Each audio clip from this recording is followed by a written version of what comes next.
presented by Dano's Seasoning. Yum yum, get you some. What's going on, everybody? Welcome into a Sunbelt Syndicate from the first kick to the last pitch. And we've got Marv back on the show this week. Thanks for jumping back on with us, Marv. Yeah, man. Sorry to take the hiatus last week, but took a adults-only trip to Universal Studios to do the Halloween Horror Nights with the wife, which was pretty Nice. Cool. Yeah, I've never done that. It was enjoyable then? It was fun, but it was crowded. I think it's a little overrated potentially. Glad we did it. Not sure if we would ever do it again. Okay, interesting. Yeah. Have you been to the Carowinds one down there in Charlotte? Never done that. No. Yeah, I haven't either. I've had friends do that one, so wasn't sure if that was something you'd been down there to do or not. As always, welcome to the broadcast, Artie. What's up, yes, buddy? I'm doing well, Artie. Hope you are as well. I know it's not doing quite as well as Marv was talking about before we got going. The ODU score was a little surprising this weekend, but we will get into that here shortly. As always, brought to you by collegefootballdogs.com, W Energy, Fanplex Graphics, TSN Off-Road, and Dano's Seasoning. Thank you to all of them, and you can find their links for the discounts in the show description once we are done or while we're rolling along here, whatever you guys want to do. Certainly on the audio version, it will always be listed there as well. Man, let's just bring up the graphic and bring it up, man. Jump right into it. Yeah, why not? We do have I've got a better way to have the Instagram comments up. So we've got a couple people from Instagram already saying a couple things. Hail Southern, baby. That's the first one, which I will say out loud for them this time because hey, they're in first place. You got to give them some credit. Yeah, that was impressive. Thought that was going to be a good game. Could see it going either way, but it was impressive. Yeah, and I don't know how much I know you were working a lot this week on the road, but TJ and I did the preview episode as always, and both of us did not like. I think it was a 9.5 point spread, and we both did not like that. We said take Southern with that 9.5 point spread. We didn't really believe that JMU would get it done as they do against some of the lesser opponents that they've played so far. So yeah, they came out for it, and I think AJ Moore. I know it says A-Moore. I think it's AJ if I'm remembering correctly. So I want to hopefully give him credit there. He says so much for that 9 point favor. So it might have dropped to 9 by the time the game rolled around. But I like I said, I think it was a 9.5 point. Yeah, when I looked, it was 9.5, and I did not take that one. Yeah, I did, but I parlayed it, and Texas State screwed my parlay over. So I took the under on the 61.5 on that Texas State Old Dominion game, just knowing that Old Dominion tends to make things really ugly and low scoring, and it was a good call. Yeah, definitely a good call on that one. I turned those games on.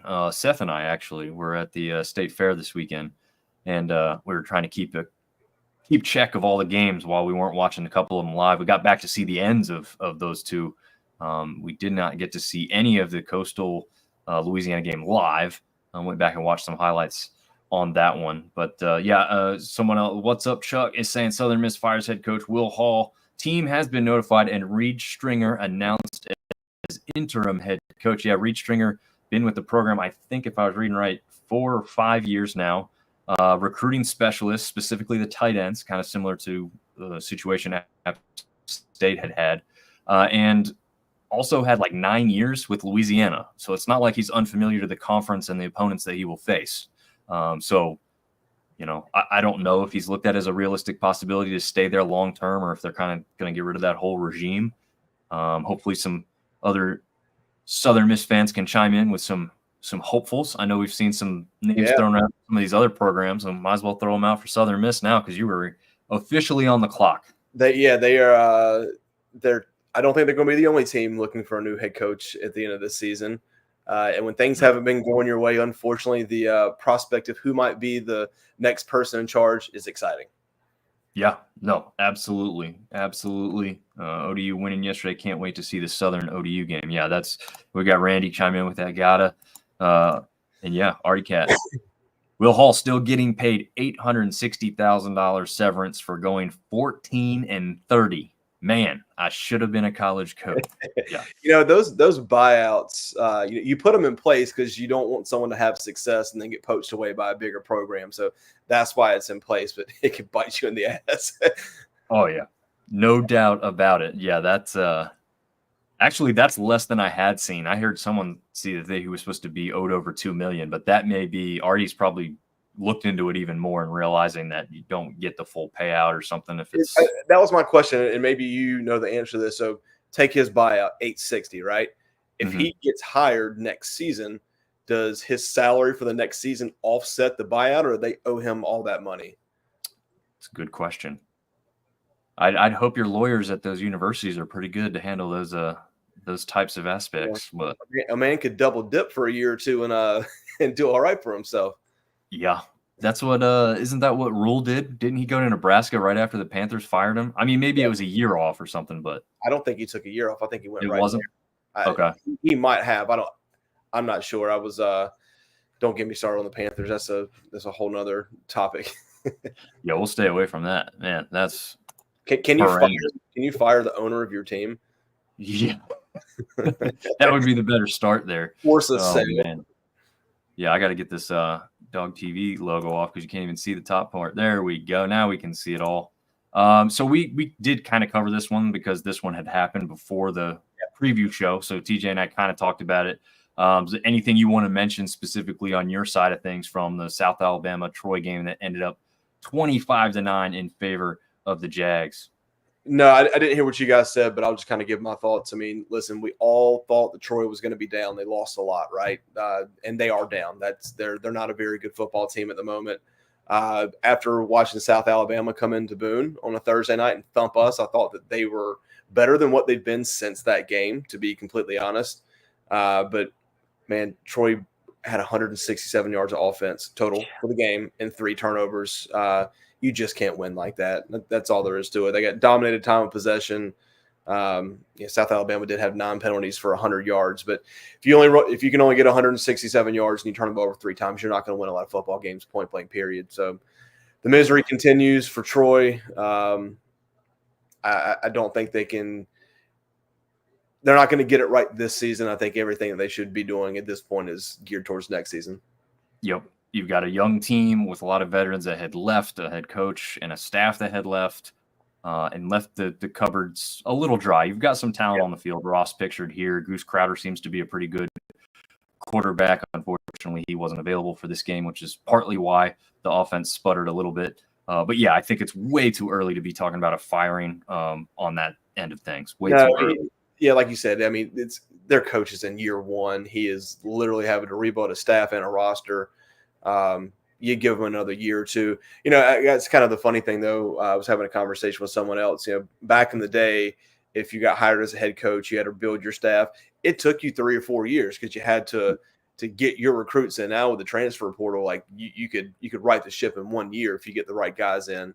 So I think the leash is a little shorter now than it used to be, but you got to give somebody at least 2, if not 3 years to see if they can get the kids to implement their system and all that good stuff. So, no, I don't see Troy shouldn't fire the coach. And with the buyout thing, they probably can't afford to do it right now. No, yeah, I don't think so. Look no further than in this conference, a team that had a bye week this past week, but the Warhawks. Who expected them to come out and be 5-1? Nobody. I can tell you Vegas didn't. Yeah. Well, maybe the Warhawks themselves, but probably just some of those people there. Let's get to Tyler Austin. Chip Lindsey got fired from Troy 3 years ago, and we completed that buyout last year. A cool $1.75 bill for that crap job. But he went on to coach in high school to keep that buyout coming. And we have to be patient at Troy. The students were booing Coach Parker and our chancellor at our last home game. We can't be like that. Totally agree. Yeah, it'd be a different situation if he took over the keys to a Corvette and was ready to just take this team continued levels of success. We all realistically knew that Troy was going to fall off a little bit. Now, of course, no one predicted 0-3 and 1-6, but it is what it is. Listen, Dom, you and I live this every week, right? As App State fans, when the precedent has been set that you're going to be good and there's a expectation there, anything less than that gets people talking. You get the boo birds out. It's the price of success. It really is. I don't view it as a bad thing, but he's right. They do have to be patient. This is year one. They're essentially starting from scratch. Yeah, and let's not forget. I mean, South Alabama's offense is explosive. Their defense is very good. I mean, they've had some games where they haven't played very well, but their defense is very solid defense. So it's not like, this isn't a good team that just beat them. Sorry. So we've seen what they've been capable of. They may be capable of it even more down the stretch. This Saturday was great. AJ Moore saying weekend for college football. Southern won, Georgia won, and Bama lost.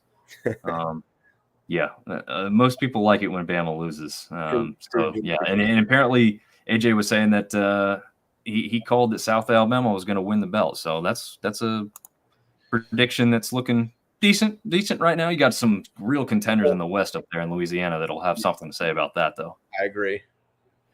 All right, this one was a Thursday night matchup. Marshall taking on Georgia State. I'll be honest, thinking back to this game, when I saw the score, I was like, wait, I thought it was like a one-score game. Like in my head, I'm thinking it was a one-score game. That's because Marshall scored so late to make this game look further apart than it really was. Yeah. So, you're seeing a 15-point difference here. This game was much closer than it looked like on the scoreboard when you look at it like this, when you're watching it live. But we do have to mention Marshall now 2-1 in the conference, while Georgia State, the team that beat Vanderbilt, who went on to beat Alabama, is now 0-3 in the conference. Tell me how any of that makes sense. It doesn't at all. You and Seth and I were texting during this game. I mean, the first quarter and the first couple of drives of the second quarter, like, oh my God, Marshall's going to boat race them. Like, they're just going to blow them out of the stadium. And then Georgia State came back. They had it down to 5 points. It was 20-25, like first play of the fourth quarter. And then Marshall just pulled away. Really good football game. New quarterback Marshall's got. I think he adds something new that a lot of defensives haven't seen yet. Keeps them on their toes, keeps them honest because he can run. Marshall's looked good the past couple of weeks. Yeah, I don't know. So going into the season, I thought Braylon Braxton was gonna be the guy. Okay. I just did because of where he was transferring from. He had the dual threat aspect, and I was like, look, that kind of stuff when you're trying to incorporate a player into your offense, make it easy on them, make it easy on you. When the play breaks down, just run, man. Just run, do what you do naturally as an athlete, and take care of it. And then they did this thing where they split between Stone Earl and Braylon Braxton, and Marshall fans simply hated it, right? I mean, if they were doing well, it was fine, but obviously, it's the first time they're losing. They did not like it. I don't like that. And TJ and I have talked about this, and the old saying, if you have two quarterbacks, you don't have one. Yep. I just don't like going back and forth. I think Braxton is the guy, like you said. He brings something with the feet that he's elusive enough. You've got AJ Turner. AJ Turner finally gets rewarded after all season.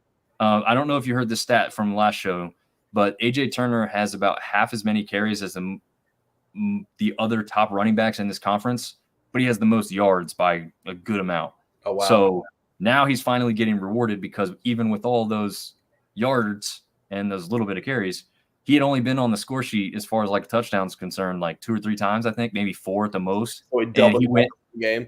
Yeah, exactly. He finally got his just due. I'm looking right now, 177 for 3 touchdowns. That's a pretty good day. I mean, listen, going back to Braxton, I don't think he's the kind of guy where if they were down big, you're just like, hey, we're going to drop back and throw it with him 40 times. I don't think he's that guy.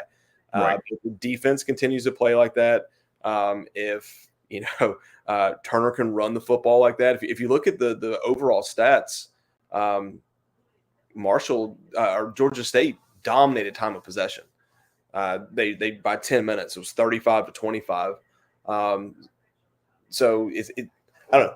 I think Braxton's doing exactly what he needs to do for them now. They're scoring without having the ball a whole bunch. I think when they played App, I think we dominated the time of possession that day as well. But he's getting it done. Once again, I don't think if they were down 3 touchdowns, you feel really comfortable like, oh, this guy's going to carry us down the field and score a whole bunch of points.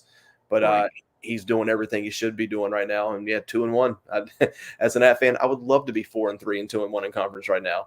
Oh yeah. Oh yeah. And what's funny is like they played a little bit of a gauntlet before conference play where they had Virginia Tech and Ohio State. So they had 2 losses. And I think people started to write them off and say, oh, Marshall's not very good. And, maybe those games weren't as close as people thought they should be or could be type of thing. But you saw flashes in both of those games where Marshall was looking just fine. Obviously, Ohio State is a whole nother animal. Virginia Tech, maybe you say coulda, woulda, shoulda because of how, ODU's played them close and whatnot. But this team is just fine. I think you have AJ Turner and Braylon Braxton running the ball down your throats. You're going to be just fine. Yeah, it's funny too because Georgia State took pretty good care of the football. No turnovers in the game. Yeah. 1 time of possession. Still lost the game by 15 points. So and they still had 427 yards of offense. I mean, pretty balanced. 210 through the air, 220 on the ground.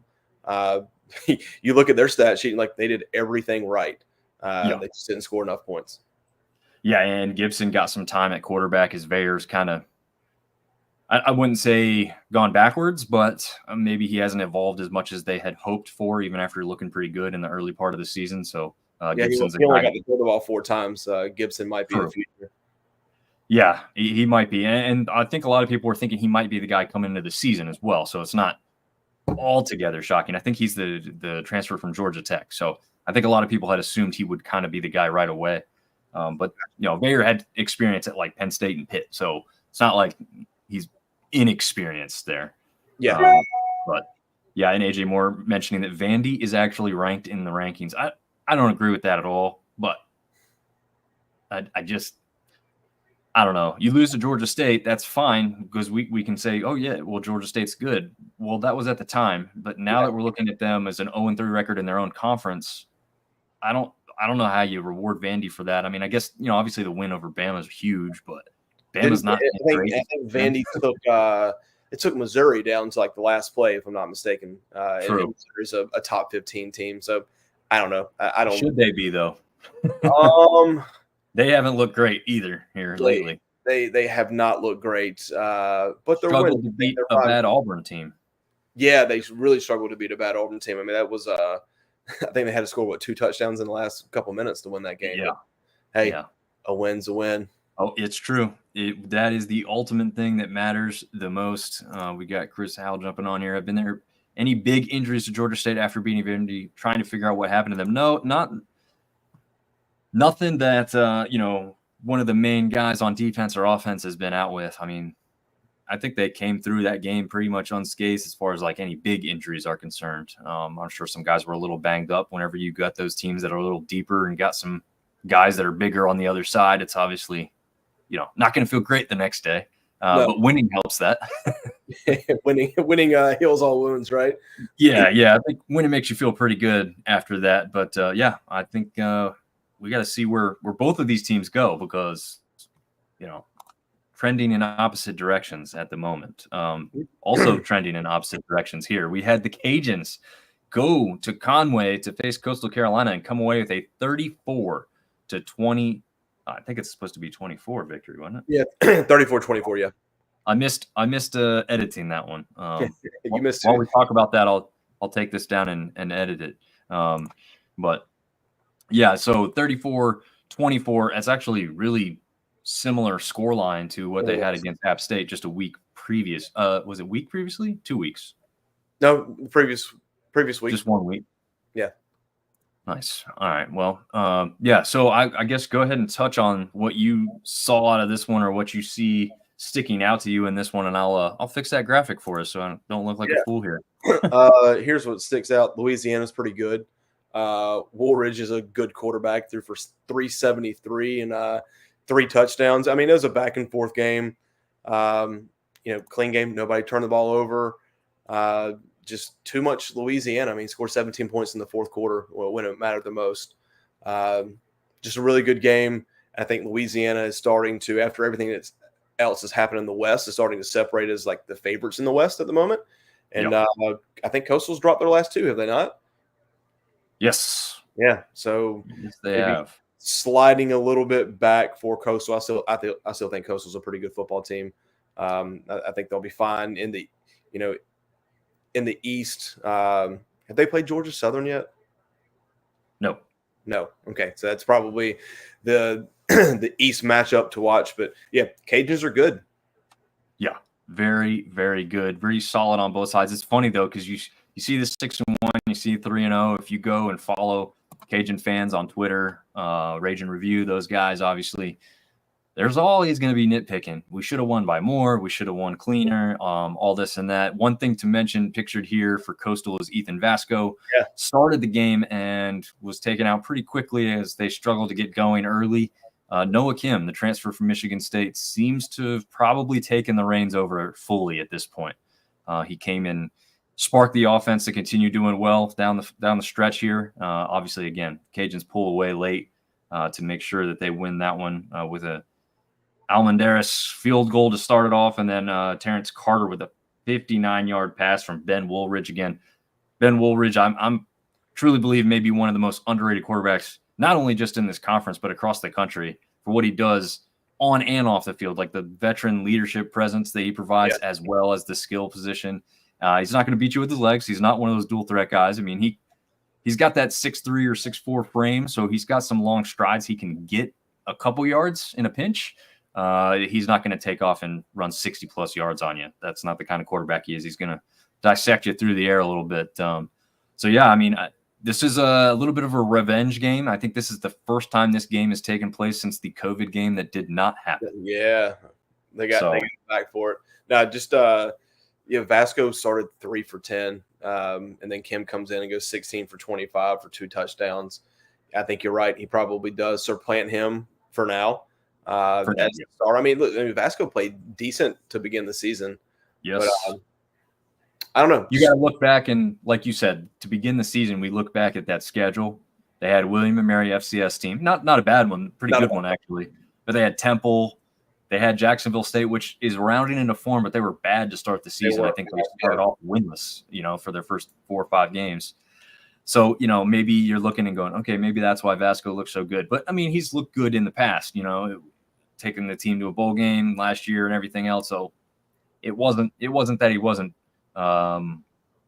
talented.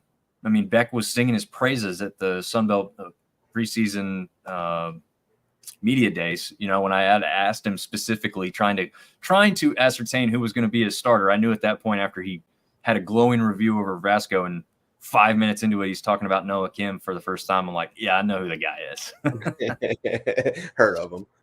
Yeah, but I mean, this is I just accidentally clicked something over here and it went right to Noah Kim right after I said that. It's kind of a weird thing that just happened there. Artie's got a question for us and maybe the other viewers as well. Can you name 3 FBS teams with colored fields? Well, one's easy. It's right here. Boise. And Teal Field, Boise, yep. Central Arkansas.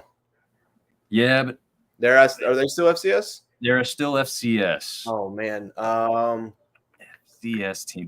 I'm struggling. I actually was going blank on Boise for a split second, but as soon as you said it, I'm like, oh yeah, duh. Smurf Turf, man. Yeah, Smurf Turf. Yeah, how could you forget that one? Who is the third? This is a new one. I have a feeling that when we see it, it's like, oh, that was so obvious.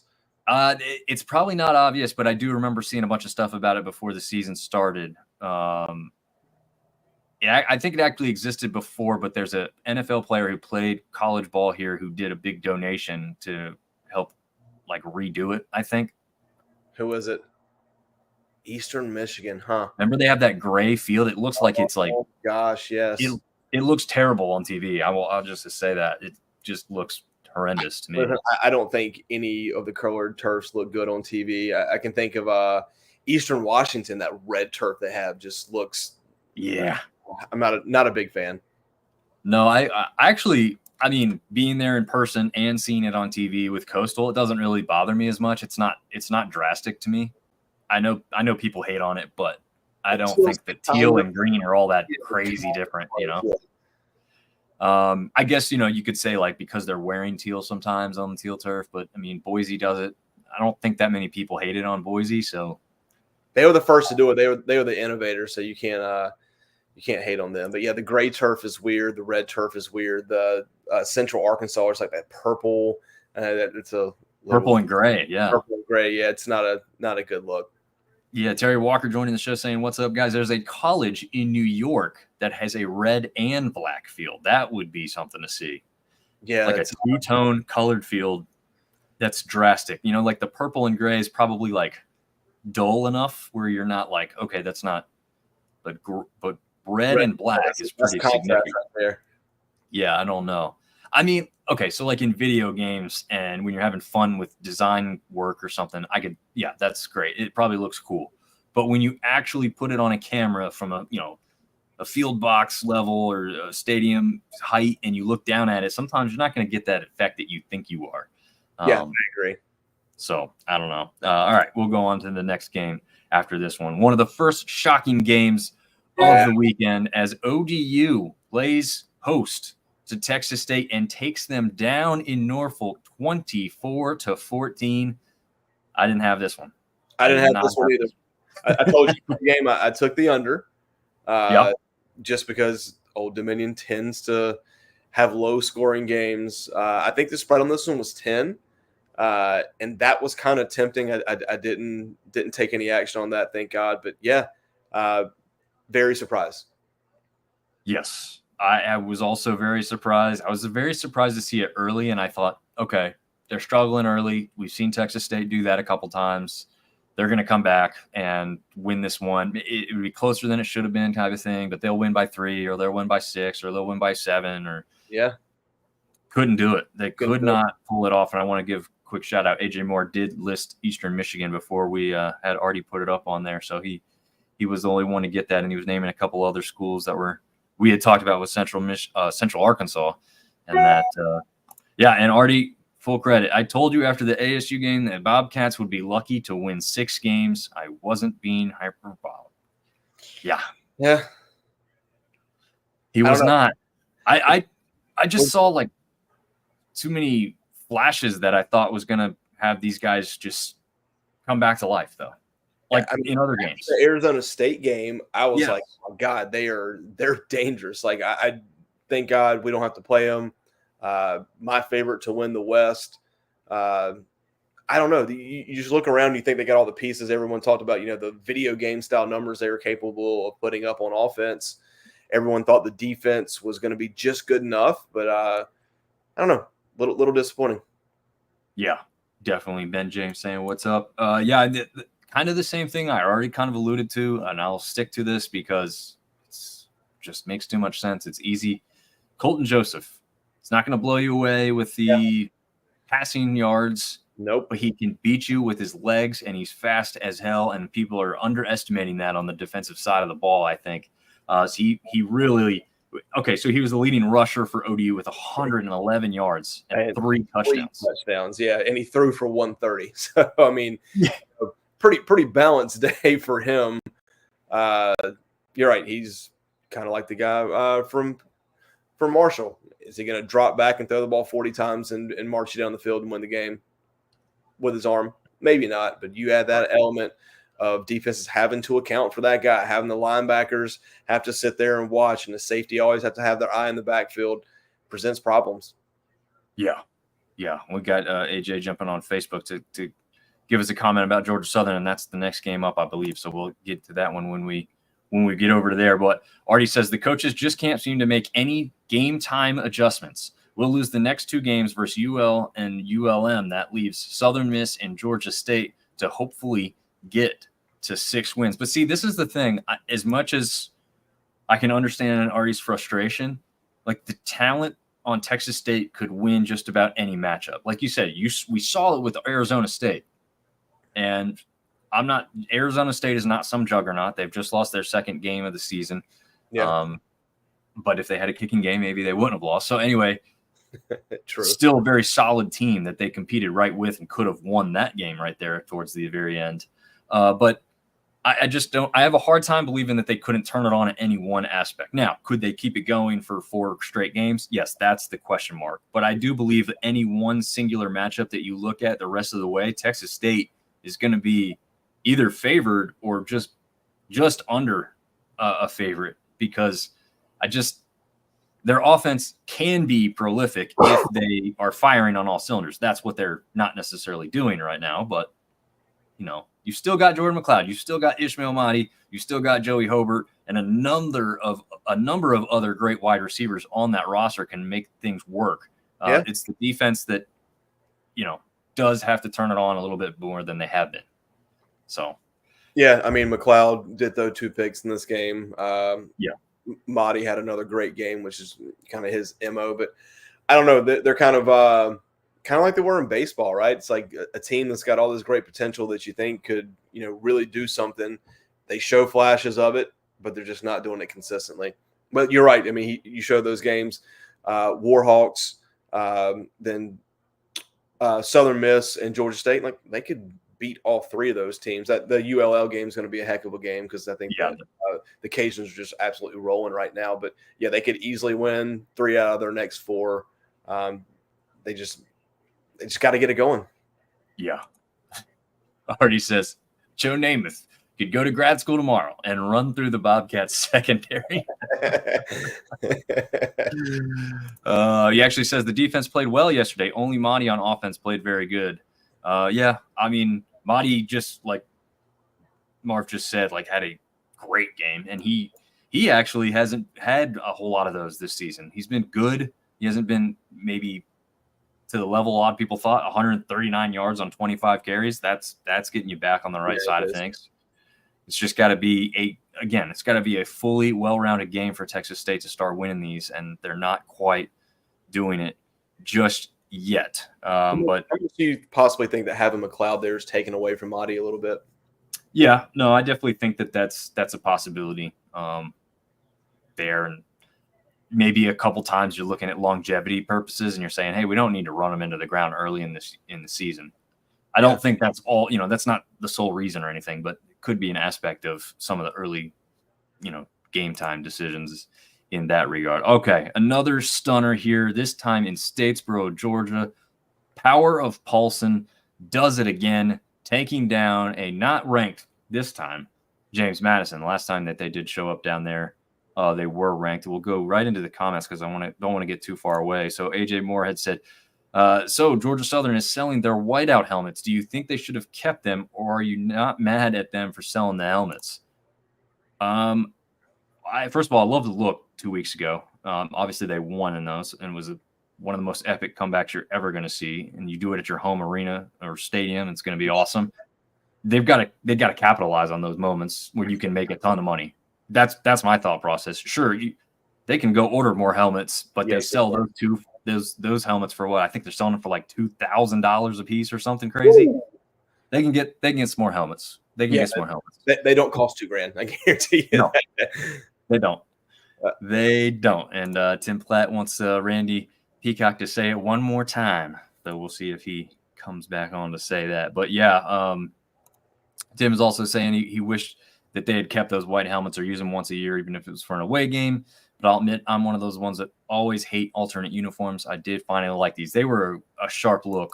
James Madison wore all white against them this past weekend. So an interesting whiteout to whiteout thing that's went both ways for Georgia Southern in the good side of things. But yeah, I like the look. Georgia Southern's always had that like Penn State, Michigan, like they've always been that classic clean. They don't put a bunch of crap all over the place. It's a really sharp looking jersey color combination to go with the white and keep it still simple. Like I liked it. So yeah, but I just say you got to capitalize where you can make money as a football program anymore these days. I don't know, Marv, what are your thoughts on selling a helmet like that? I mean, App does it all the time. They do game-worn jerseys and game-worn helmets on an auction pretty much all the time. So I'm with you. They can buy more, sell them. Yeah, they could buy more. They could put them in red right now, and Georgia Southern fans would probably buy them as long as it said their name on it somewhere. Yeah, very true. But, man, this game right here, you jumped out to a 21-0 lead. Yes. You turn the ball over 4 times, and still the game's never in jeopardy. That's says a lot about how dominant the defense was playing. James Madison didn't turn the ball over. They just couldn't do anything. And I think that was my question watching Georgia Southern. Take the Boise State game out of it just because, they're really good. But you kind of thought like, hey, this offense can play with anyone. French is a gunslinger. He's going to throw some of those interceptions. But, if the defense can just be good enough. And then I thought their defense looked phenomenal on Saturday. And, despite the turnovers, you still win very convincingly. Yeah, no doubt about it. The defense really turned it on. I mean, that was one of the things that Coach Helton was harking on before the season started. Really thought this defense was going to be the strong point of the team, and they hadn't really been up until recently, and they've really started to turn that on, especially against an offense like JMU, who wasn't really hitting on all strides anyways. But obviously that's due in large part to the defensive effort from the Eagles in that one. But you know what James Madison can do. We've seen him put up crazy numbers, right? I don't know, just impressed with Southern. Two good wins back to back. Not looking forward to playing them the weekend after Thanksgiving. No, I don't think anybody's going to be looking forward to playing these guys anytime soon. Tyler Olson saying, can we please, as a conference, stop with the JMU honeymoon now? The media love fest has almost been unbearable since they've gotten here. Yeah, but I think at the same time, you got to give credit to a team that comes in and it wasn't just football, right? They were winning across the board. Everywhere. They're good at basketball. They're good at baseball. I think a lot of teams get a little bit of hype when it's like, oh, they're transitioning up, but they're really good. Like, let them play in a bowl game. But listen, I think any hype for the conference is good. It is. Being a App State guy, we've got history with James Madison well before they ever got into this conference. And there's, if they fell off, I wouldn't care, right? But I think the conference is better with them in it. And they're still a pretty good football team.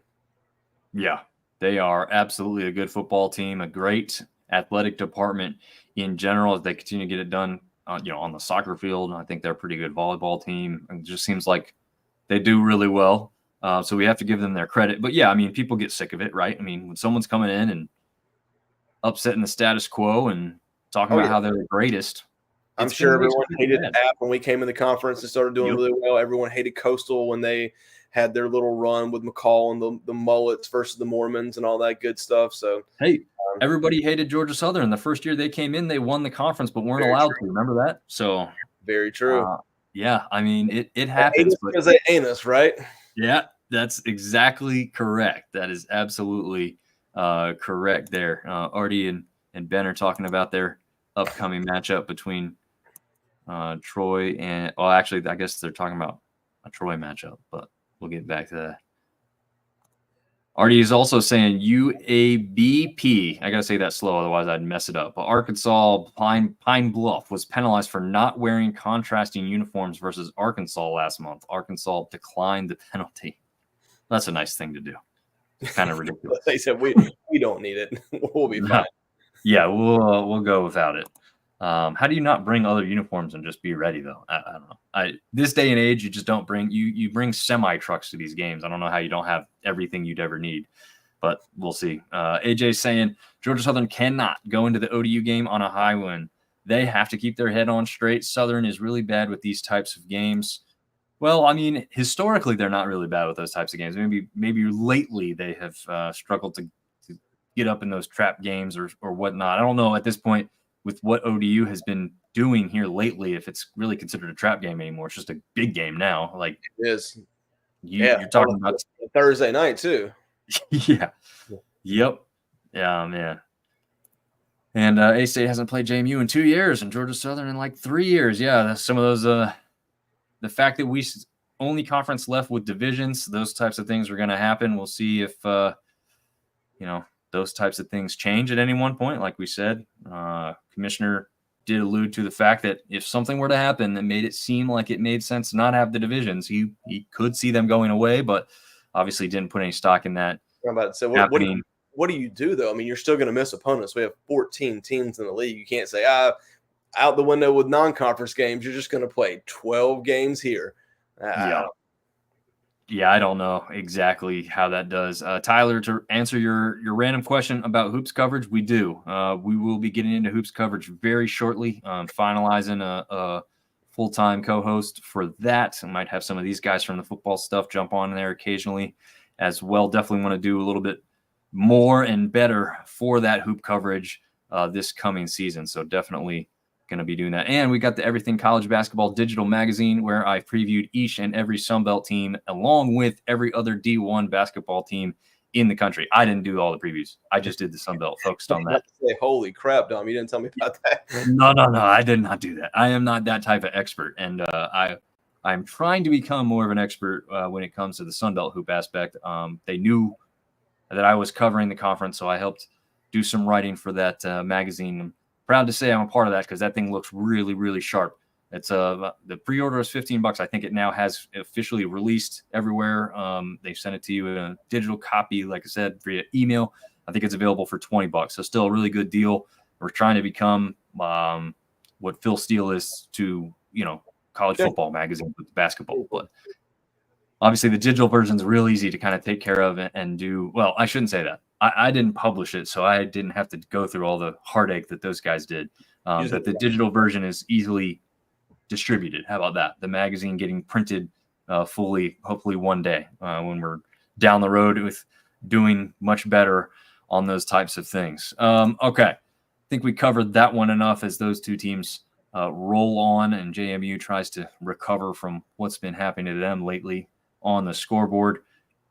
One team that we know is not going to recover real quick after the firing of their head coach just a few hours ago. Southern Miss went down to Arkansas State this past weekend, 28-44. Although we had it was a solid game to the third quarter, I think it was a good first half. It was 28-21.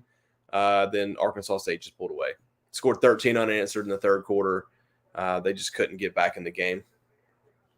Yeah, Jalen Rayner. I've been waiting for a performance like this from Jalen like most of the season, to be honest. I think he's been capable of it a couple times. Obviously, again, just like we talked about with Marshall playing two really tough opponents. Yeah. They go on the road and play at Michigan and at Iowa State, so not easy games to do there. Obviously, Michigan's not what they were last year. Still a solid football program with a great defense.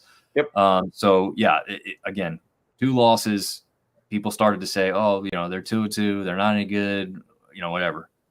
They're 2-1 in this conference now, and they're vying for a chance at the Sun Belt West title. So, yeah, we'll have to see. Ben James is asking if you're watching Sunday Night Football because I think I could see the reflection behind your head. I may or may not need Aaron Rodgers to continue to have a very fantastic game for me to win my fantasy matchup this week. So, yes, I am watching Sunday Night Football. What about you're a baseball guy? You're not going to be having that. Is that started yet? So the Yankees have clinched the American League Championship, and Dodgers are up 3-2. That game might be going on right now. I think it is. Yeah, I'm a Phillies guy, so the Phillies got knocked out, and very sad about that. But yeah, Dodgers are up 6-1 in the third, so it looks like Major League Baseball is going to get their dream matchup: Dodgers, Yankees in the World Series. I don't know how much you watch Major League Baseball, but last year Diamondbacks, Rangers didn't set any viewership records, so Major League Baseball needed all of their stars and their best stadiums and all that good stuff to be on full display. Makes sense. Yeah, makes sense. Conspiracy theorists, but yeah, right. Ben James, this is the point that he makes that is solid as far as divisions going away. If you add 2 or 3 more teams, yeah, then maybe you say like it's just going to be not equal enough. We'll just go away from the divisions. This one is much to do with this specific game here. So do y'all think bad clock management ended up costing Will Hall his job last night, waiting until under a minute left to start using 3 timeouts? Diehard A-State fan here. I think okay, 14, interesting. I think 14 and 32 cost him his job. I don't think it was any one singular event, not calling timeouts. So just, you got people that pay a lot of money to be boosters and, spend a lot of money and time coming to stadiums and tailgating and traveling. And if the product on the field isn't what they want it to be, then you got to go in a different direction. Yeah. I don't think it was this one game. I don't think, probably not fired if you do win this one, maybe. But in fairness to A-State fans, I mean, this isn't a win that like also does you a whole bunch of favors, right? I mean, it's just a win. It keeps you alive in the conference in some regard, right? Because you come out 1-2 with some type of chance, not a good one, but especially with the powers that be at the West right now. But yeah, I don't think bad clock management, which he's had a couple times really, is the specific reason that he lost his job, but probably looked even worse. There was a lot of people with paper bags on their heads. There was a huge fight on campus that had nothing to do with this game, at least to my knowledge. So it was all kind of bad news down there in Hattiesburg after this one was over across the board. So hopefully they can clean things up on and off the field, get the ship righted there, and kind of get this program going back in a new direction. But unfortunately for them, I would assume most of that is going to happen in the offseason. I'm not sure what gets done right here. Right now, I just looked it up. Rodemaker has thrown only 4 touchdowns this year, 4 interceptions. I think 2 other quarterbacks have played. The other one's Crowder, right? Is that was played in this this one here? I believe you were correct. And he has rushed for 3 touchdowns. He's also thrown 3 interceptions. So like every time they do some good things, they do the opposite. You know what I mean? Like no one's really grabbing hold of that starting quarterback job by playing phenomenally well. I liked what I saw out of him on the ground with the rushing aspect, but yeah, I mean, it looks like he's not real great with the completion percentage. And again, 0 touchdowns thrown, 3 interceptions. It's not going to get it done.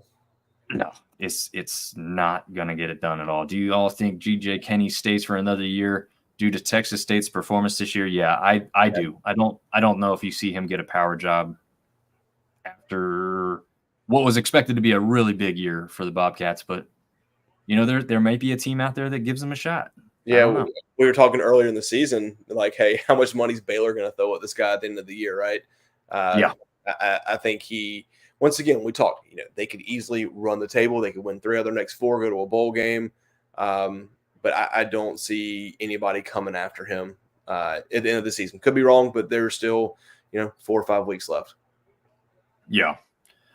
Arkansas State defense played great pressure on the quarterback and forced fumbles. Yeah, there was 3 of them, 3 turnovers, I should say, in this one. And Arkansas State didn't turn it over not once.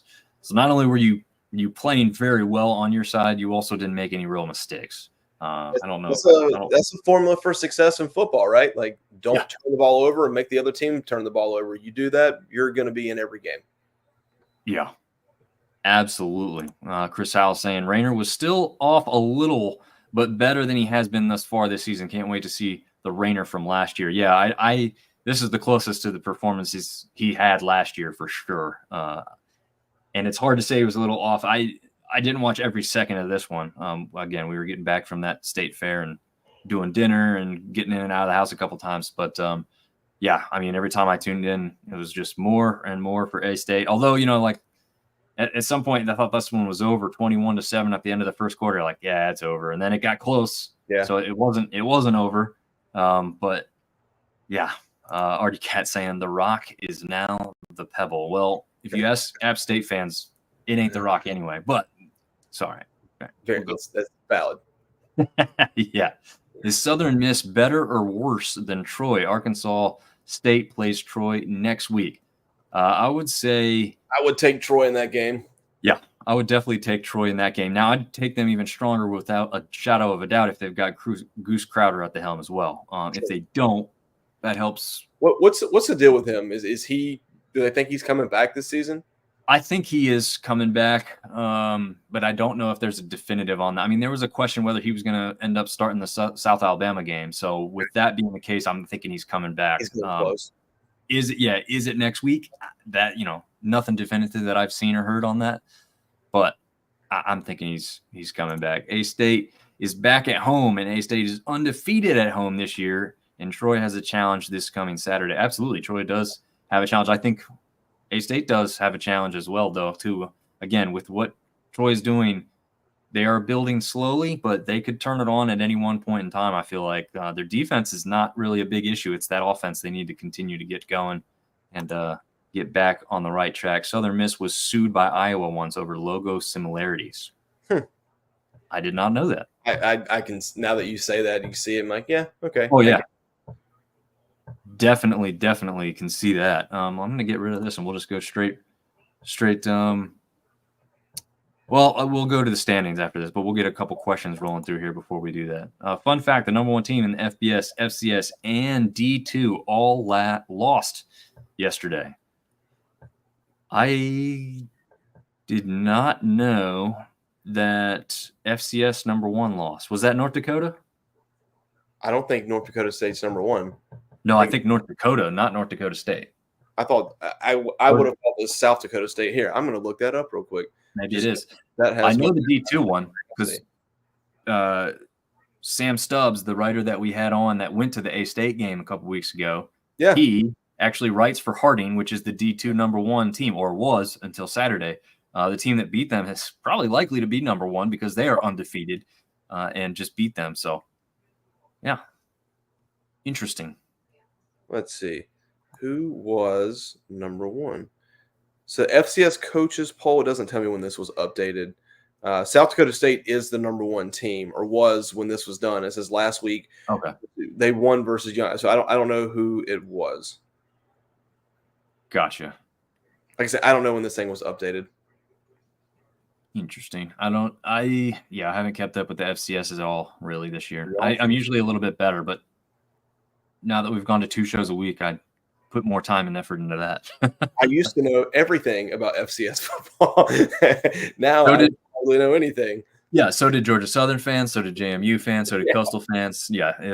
We all knew a lot more about FCS back in the day. Almost the majority of this conference has come from the FCS. Let me ask you a question. Do you ever miss it? I miss a little bit of the playoff aspect. Yeah. But let's be honest. I don't know, besides like maybe 2 or 3 playoff games that were really actually like sold out and going nuts crazy. Talking about at Boone? Well, anywhere really, but yeah, Boone specifically is the thing I'm thinking about off the top of my head. Like we had that Richmond game that was a playoff game that was insanity. That was a party from beginning to end. That was at the game that Armani just went off and ran for like 313. Yep.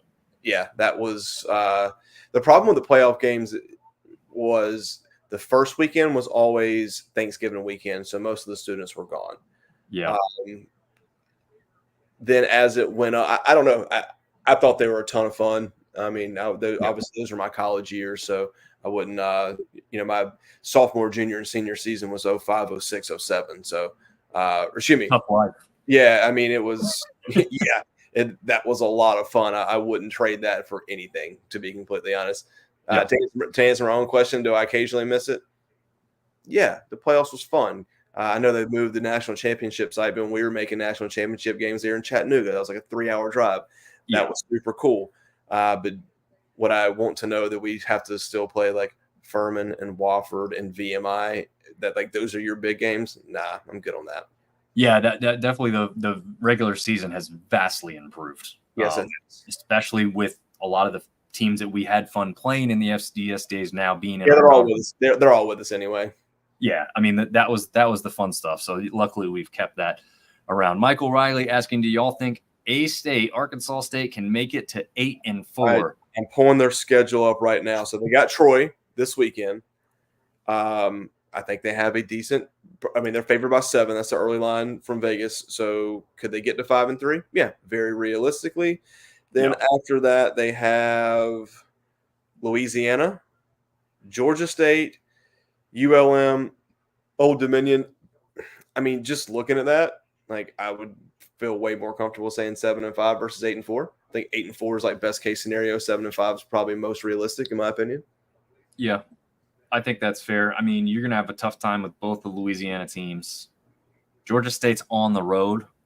It's not. Yeah.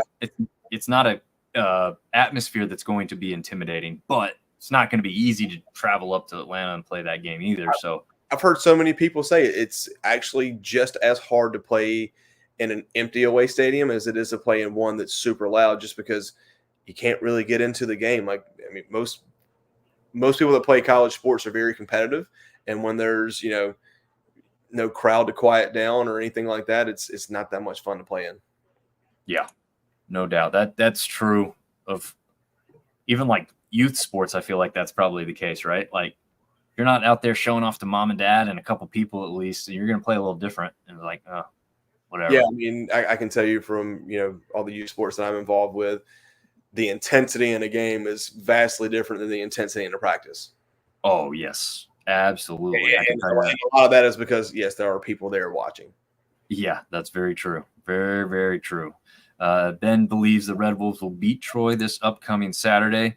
They're favored as of right now as a 7-point favorite. Mr. Cash Only. What do you think one more year of GJ Kenny recruiting looks like? Well, I mean, he's a good recruiter. I think he's got kids coming in there that really like him and want to play for him, and he's really young, right? So he's going to connect with these kids way better than a Will Hall or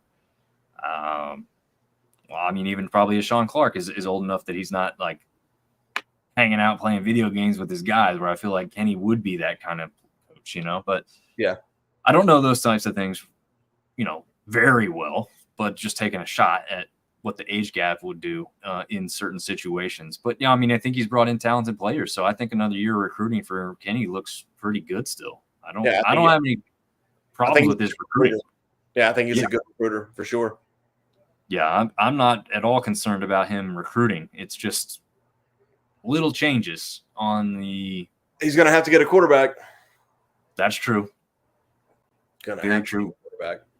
I think after what he's proven with bringing in guys and have them be successful, I know, the record is what it is, and it should be better, but still, quarterback wise, they're still overly successful when compared to other teams. And I think guys are going to want to come in and play for a coach that's going to have them throwing the ball and able to still run the ball. Because I feel like he's going to bring in dual threats from now on. Yeah, if you're a dual threat quarterback and you look at that offensive system, you're like, all right, this works. Yeah. I can do that. Exactly. Absolutely. Ben James noting a warm-up game on the basketball side of things for A-State. And the team from West Arkansas lost yesterday. What record do you think Georgia Southern could end with? Oh man! By the time it's all over, I got to pull that up too. So 5-2. Mm-hmm. I think they have the game of the week coming up this week. They get past Old Dominion, which let's see, man, Vegas thinks this is going to be a good game. It's ODU -2. That's the spread currently. Wow. Yeah. Interesting. Which as soon as I'm going to go ahead and put a little bit of money on the Eagles. Let's see. So after Old Dominion, USA, Troy, Coastal App, 5 games. I easily see 3 wins there. I'd say 3 wins for sure. I don't know exactly which ones, but I'd say 3 wins at least. I could literally see 9-3. I think that's fair.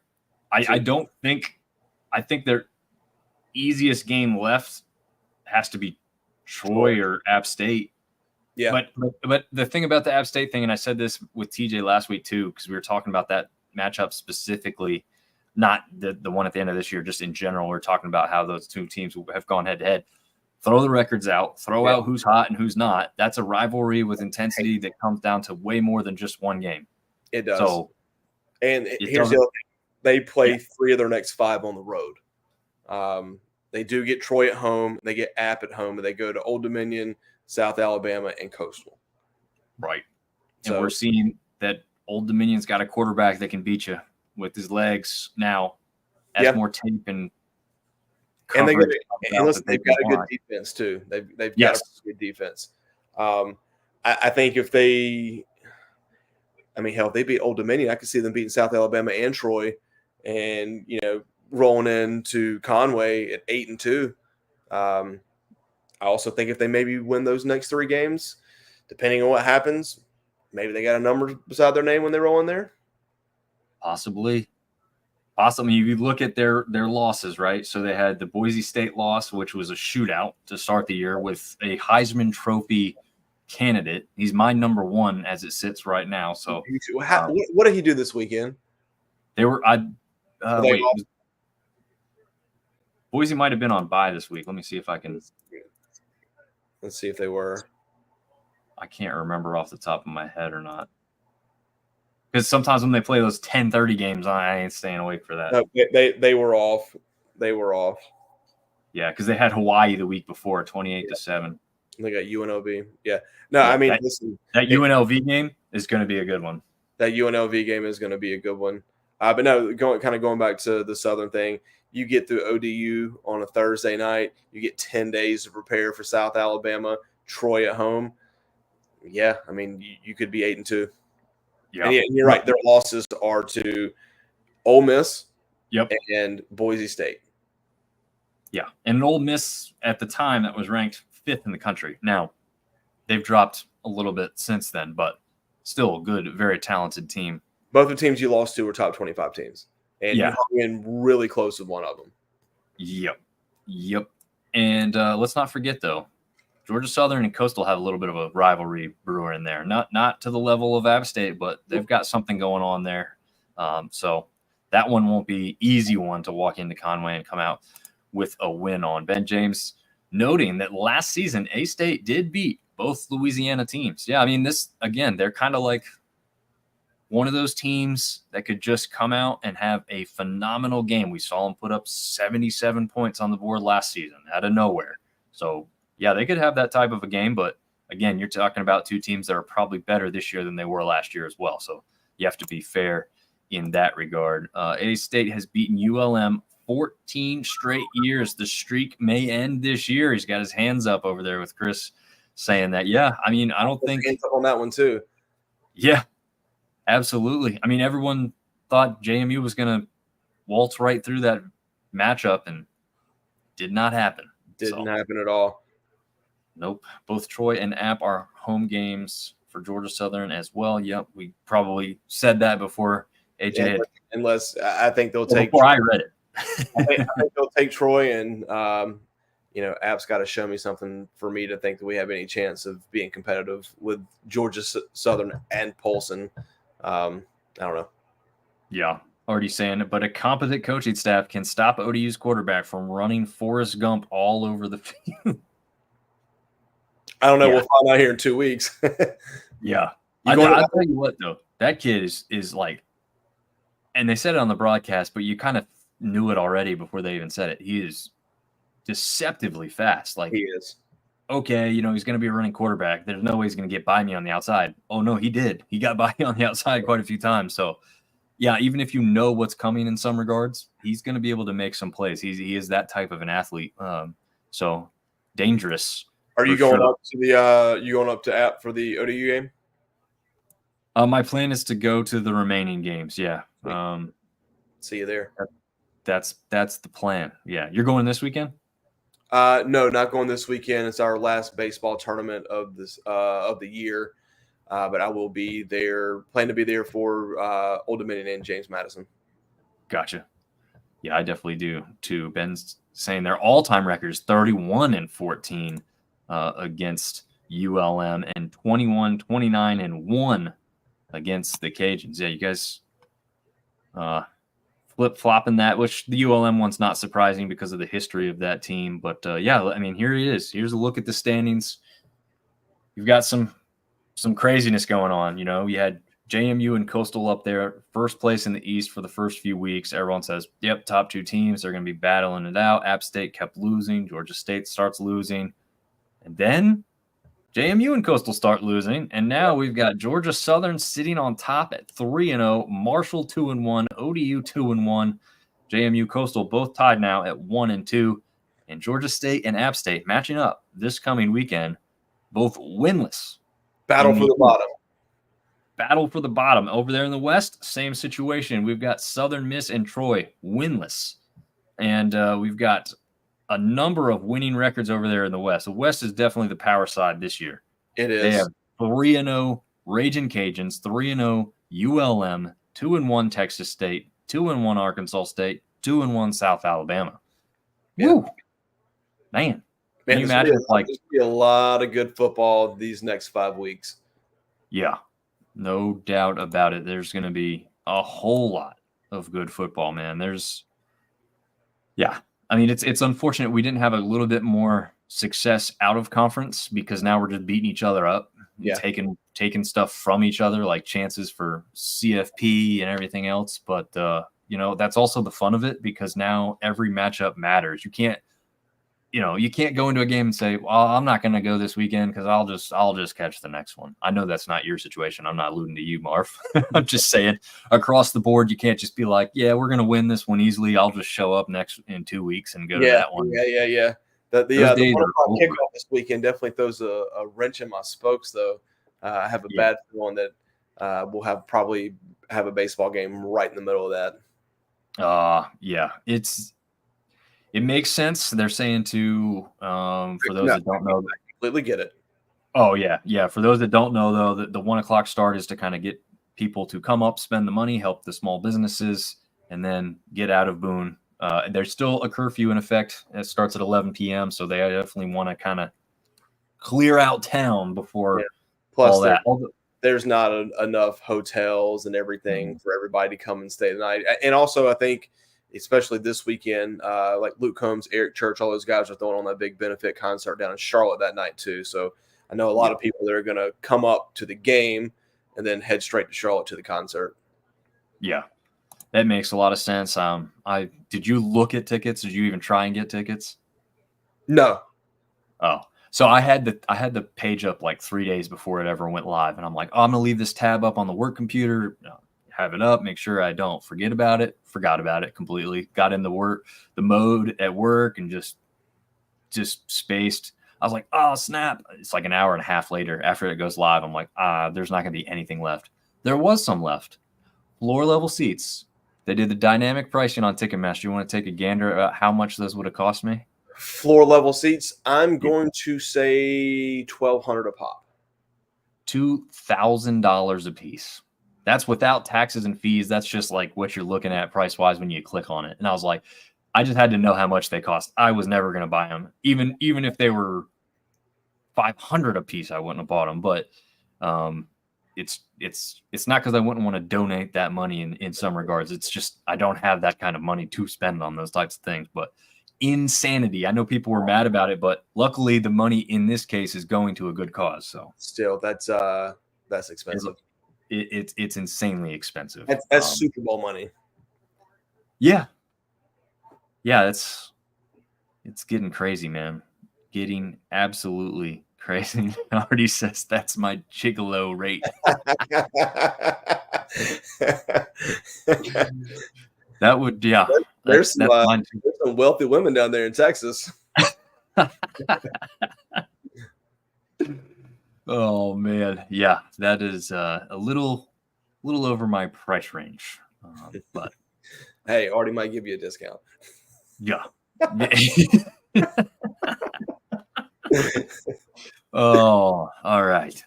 Yeah, moving on from that one. Bring it back in. Yeah, reel it back. But yeah, I mean, that is a price I am not willing to pay for that, unfortunately. But yes, I do want to mention. You going this weekend? Am I going this weekend? Yeah, you're going up this weekend? Yeah, I'm going to go up. I always wanted to see that first game back after everything that's happened. I don't know what to expect. I've seen quite a few people trying to sell tickets because, like you said, they've got other things going on at this point. They maybe had already accounted for the game not happening or not happening in Boone and made other plans. All kinds of stuff has gone on. But for those interested in the concert, I do want to throw that out there because, again, it's for a worthy cause and you actually get something out of it. I think it's $25 to stream it online for those interested. So you can go to concertforthecarolinas.com, I think, or if you at least Google that, it will pop up. You can find the link and pay. I think it's $25. So I will say that what I've heard for the most part, after having Seth and his family over here for the weekend, is that the roots of Boone are good to go for the most part. There's nothing like real crazy going on. It's all the offshoot little towns and minor streets outside of town limits that are still struggling. Hey, now, so careful. I heard the Walmart's not open. That's true. Yes. The Walmart, which is the only big shopping center that you could have to buy things that you might need, is not open. And they were told probably like after Christmas. Yeah, I mean they had 3 feet of water in there. Yeah. The trailer park just behind the Walmart has been destroyed. Bavarian Village, which is a apartment complex I lived in. Luckily, I lived in the second floor when I was there, so those people were probably mostly okay. But that first floor got decimated with flooding. It was already a low-lying area anyway. Well, from what I can remember from having friends live in Bavarian Village in like 05, 06, like that place was it should have been condemned back then. Yeah, it was not the greatest of establishments to live in either, but it served its purpose. Hey, but college housing, man. Oh yeah, but if you've seen the video, there's like just a long shot of video of all the stuff just piled up on the side of the road. It's just trash and garbage because it's just ruined. I think Seth was also telling me in a sad thing about not 20%. Okay. This is an insurance company up in the mountains that covers a ton of local people. Not 20%, about 20 people had flood insurance on their properties before this happened. So a lot of people can't even put claims in, and they're just having to deal with everything that came their way, which is insane. My mother-in-law owns an insurance company in Boone and insures a lot of businesses and a lot of people, and said that one person had flood insurance.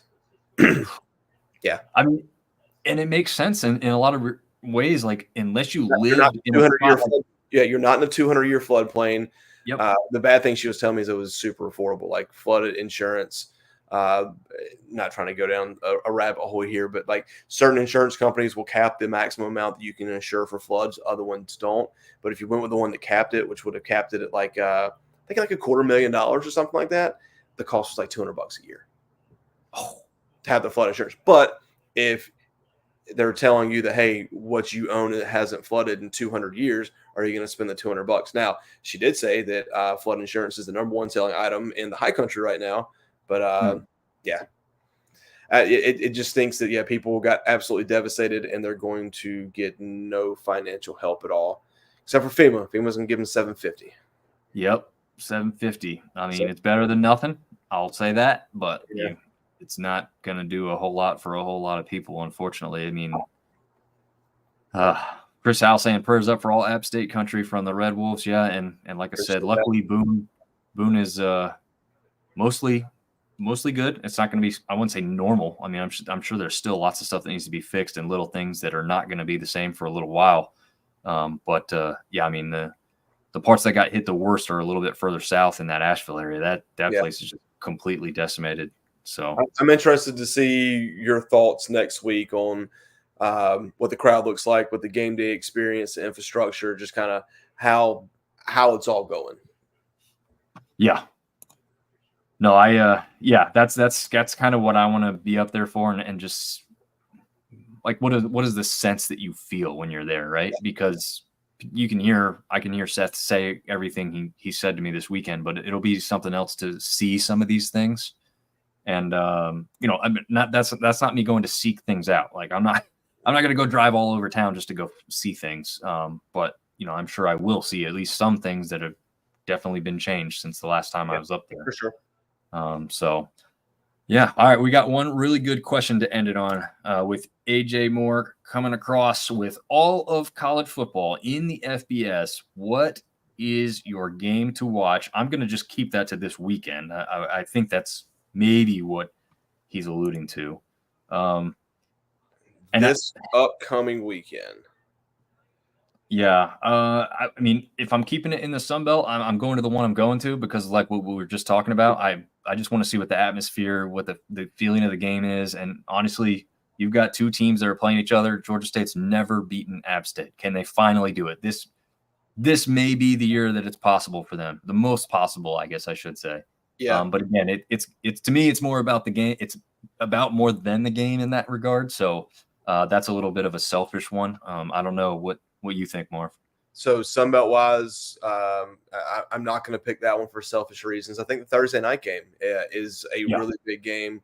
And then if you look at the landscape of college football, I mean, if you just look at like the ranked teams, like the biggest matchup is LSU versus Texas A&M, like number 8 versus number 14. I don't think any one of those are national title contenders, to be completely honest with you. I don't know. There's not a lot of really huge matchups. Hell, I'll say it. Boise State, UNLV. That's my game. I think that maybe whoever wins that one is the G5 representative in the playoff.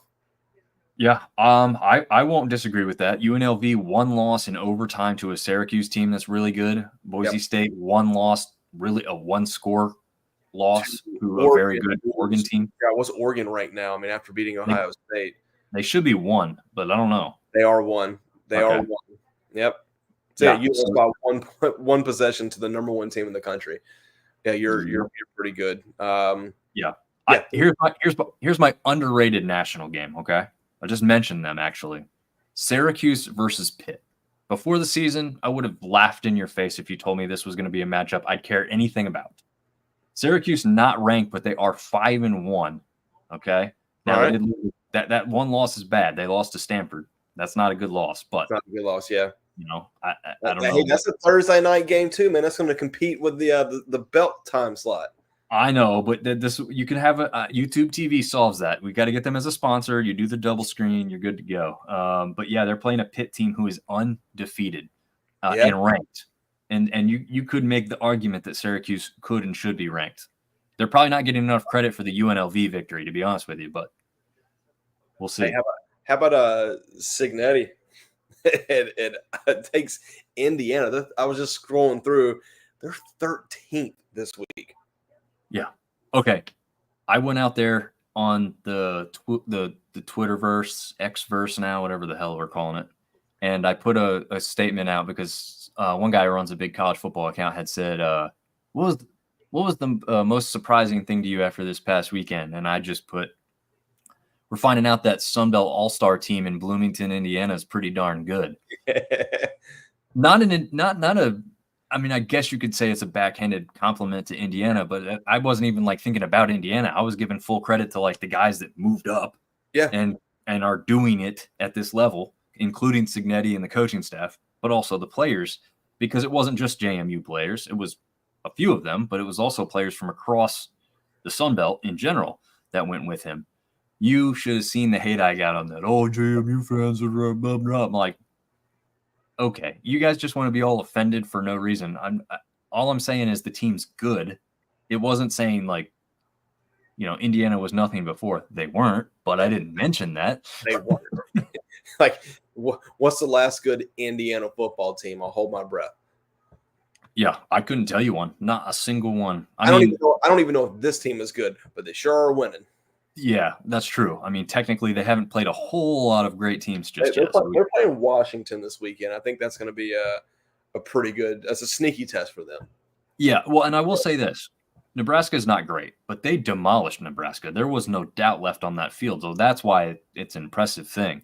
But, man, yeah, I was kind of rooting for Indiana because I wanted to help prove the fact that, like, look, you're seeing literally what some of the best talent in this league had to offer get taken to a power team and compete in one of the best conferences in the country, and they're winning. So, hey, look at the talent that's in this conference, right? So, how surprised are you that McLeod's not there with them? I mean, McLeod was at 2 power conference schools before he went to JMU, or he ended up at Texas State. So I think maybe he obviously flourished very well in that offense. Yeah, I'm almost wondering if maybe it was something with he didn't really get along with Cignetti, to be honest with you. I mean, we've seen him; he's got a bravado about him, he's got a confidence about him, a swagger. Maybe you're gonna love him or hate him, right? And maybe it was one of those things. He's like, I mean, I like the fact that we won, but I don't really like that guy very much. I don't know. I just when I saw him leave, and then I saw McLeod hit the transfer portal, like just obviously it's like, oh, he's gonna follow him, and then he didn't, and he transferred to a peer school. I don't know. Anyway, we are completely off subject now. We need to wrap this bad boy up. Yeah, I'll give AJ his shout out for game, which I didn't think about. This one is interesting. My game to watch is Texas versus Vanderbilt. Just want to see how Texas backs his back.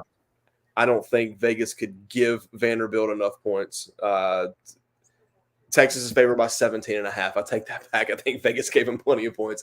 But, Yeah, they did. At 17.5, that's where it's at. Another sneaky one. Yeah, I don't know if I'd touch that. I don't have any real confidence to at that point level. I don't have the confidence to take that. SMU at Duke.